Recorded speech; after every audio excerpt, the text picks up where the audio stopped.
the member for Moreton to move motion relating to forced marriage.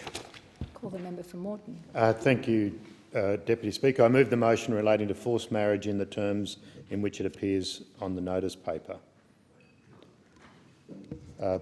Deputy Speaker, I'm very pleased to move the motion inspired by the work of ACRAF that has been circulated in my name, calling on the government to renew funding to provide awareness of forced marriage, both in Australian schools and in the broader community.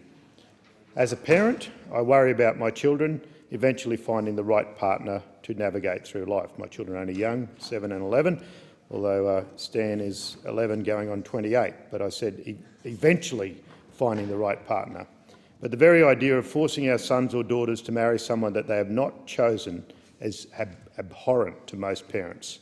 But sadly, Deputy Speaker, this is a very real scenario for some young Australian girls. I'm talking about forced marriage, not arranged marriage. I'm talking about a marriage where one of the parties has not fully consented to enter the marriage. In some cases, the victim is subjected to a complex family dynamic where pressure and coercion is exerted over many years. The victims know that they are expected to fulfil this gendered role and can feel powerless to resist the pressure from their family. They are deprived of their right to fully and freely consent to marriage. The United Nations Committee on the Elimination of Discrimination Against Women has observed that a woman's right to enter freely into marriage is central to her life and to her dignity and equality as a human being.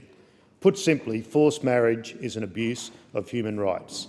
Young Australian women may be at risk of forced marriage by 3 different means: by being taken to another country, usually the country of origin of their parents, to be forced to marry against their will, or by being forced to marry against their will in Australia, and young women who have been brought to Australia to marry but on arriving here realise that the marriage that they are being forced into is not what they had agreed to before coming here. Forced marriage can result in the victim sustaining psychological and physical injuries, sexual assault and domestic violence, false imprisonment and estrangement from their family.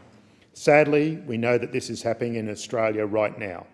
The Australian Federal Police investigated 69 cases of forced marriage in 2015-16. There would undoubtedly be many, many more cases never brought to the attention of the AFP.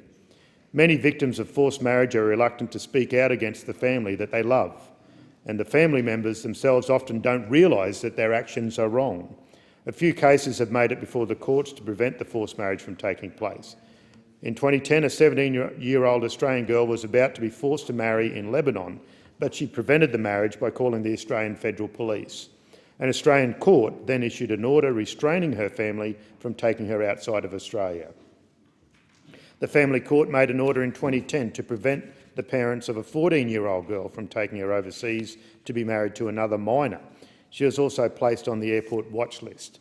An Australian court made an order in 2011 to prevent the parents of a 16-year-old girl from sending her to Lebanon to be married. So there is no denying that the practice of forced marriage is occurring in Australia. The Australian Catholic Religious Against Trafficking Humans, or ACRAF, has been working on the issue of forced marriage since 2008. In 2012, the Labor Attorney-General, Nicola Roxon, introduced a bill to make forced marriage a criminal offence, and in February of the next year, the Australian Parliament passed that bill.